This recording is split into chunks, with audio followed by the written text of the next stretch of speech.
This is Sam Levins, 319.54. Yep, over here, I'm looking at my order. Okay. Sam, my CNA called and said that you were starting a little gargly and you're coughing a lot. You think you need to be suctioned? He nods, yes. Okay. Have you had this done before? Nods, yes. It looks like from my charting, that they just gave you some morphine. Do you think you need something extra for pain before we get started? No, okay, good. All right, I'm gonna wash my hands again before I get started. So for your trach suctioning, you will need saline. This is not real saline, it's empty, but you're just gonna pretend. A trach suction kit. Everyone will get one of these, and then to practice and to check off with. So I'm gonna get my kit just ready here. This you don't need, but I would save yours for practicing. All right, I am going to just get everything set up here, Sam. So I'm gonna I have my Ambu bag here for hyperventilation. And then you'll need a partner for this, so you would tell your partner to wash their hands and put on some gloves. Jody is my partner, but she's also taping, so. I'm gonna turn this all the way up, between 10 and 15, but I tend just to go all the way up. And then I'm gonna also turn on my suction regulator to regular, and then turn it up between 100 and 120. The ones in the lab are a little bit different, but to make sure that you need to, there we go, all right. Put this over here. You'll have side rails in the room, so that'll be good. The walls behind the bed tend to be pretty gross, so wash your hands again.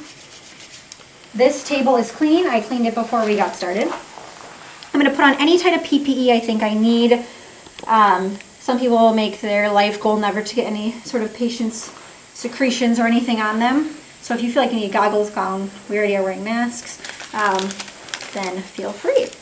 But it doesn't need to be, you need to mention that. So here's your sterile kit. On the side here is a little container. This pops open. Don't shove your hand in the middle, it's sterile. And I'm going to take my brand new bottle. You do need to state that it's brand new, or that if it's not, you would lip it off and clean off the edge. My bottle is new, so I'm going to pour some in, and then I'm going to set it aside, making sure it's not in your way of opening your sterile package.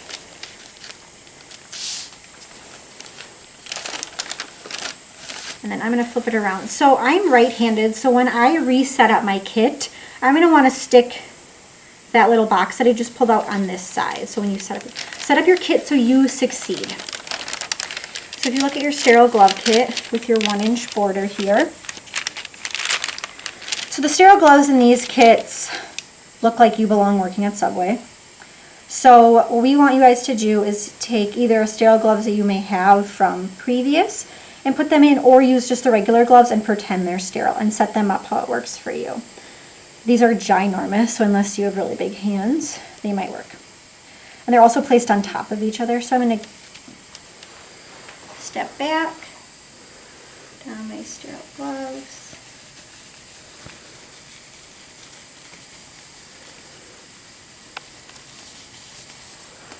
One pull.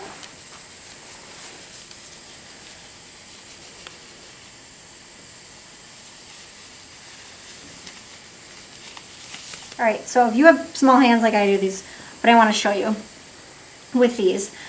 This is my suction tubing. So I'm going to take this out, keeping it tightly wrapped up so you don't lose control of it. All right, so I'm going to come over to my mannequin here. One of my hands are going to remain sterile, usually your dominant hand, but I guess whatever works for you. And one of them is going to be clean. I am right-handed, so my left hand is going to become clean. I am going to hook it up here. And then I am going to test it. Okay, it's working. I'm going to ask my partner, I'm just holding my finger over the top of this so it's not so loud. And when your finger's over the top of it, that's when suction is being applied. Yes, so right now I'm technically applying suction. I'm going to ask my partner to give my, before I did this, sorry, I forgot one thing. I would do a lung assessment and a baseline set of vitals.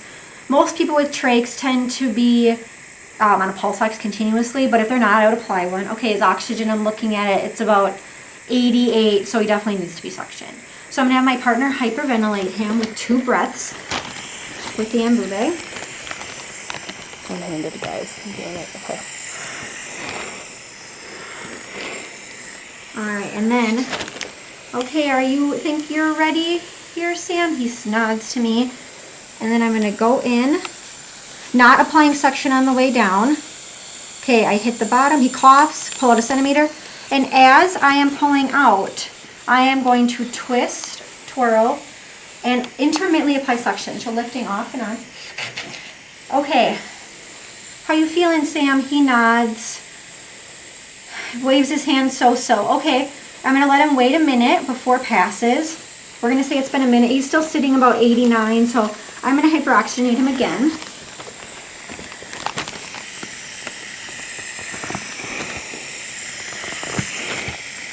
And then I'm going to, so when you're going, make sure you commit. If you hit here, it's contamination. You know, if you flail it around and hit something, it's contamination. So I would wear either short sleeves or tight sleeves, and watch your gloves. So I'm going to go in. When you're going in, no suction is being applied. Correct. So I'm going to take it out, I'm going to twist, and then I'm going to clean again. So just for teaching purposes, I've noticed with students, it works better if you tend to pull, when you're pulling out, you're pulling it, hold this hand steady and pull back towards your fingers, keeping it taut.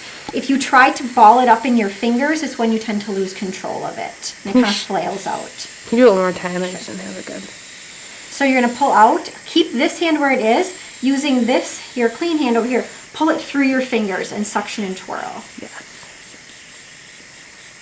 Like that. So we're going to make it, you usually go 2 times. If we're questioning, it'll be 3. So I'm going to clean it off.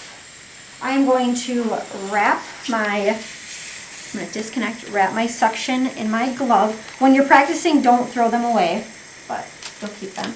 I am going to, you need to take off your gloves before you touch the back wall, because chances of them having anything on them are probably pretty good. Turning everything off. I'm going to wash my hands again because I touched the wall. Doing another set of vitals, asking Sam how he is feeling. Yep, his pulse ox is 96. We'll tell you what the pulse ox is during checkoff. We won't try to trick you. It'll be obvious. And then I'm going to put my patient's bed back down if it's not, making sure he's up at least 30 degrees so he can breathe well. Side rails are up. He has his call light in reach. You let me know if you need anything else, Sam. Okay, and I'm going to wash my hands and then document how many passes I did. The color and consistency, you're not going to be able to say the exact amount that came out in your charting because some of it will be the saline. So a moderate amount of green, frothy sputum. I made 2 passes. He tolerated it well. Date, time, initials. And that's your trach video.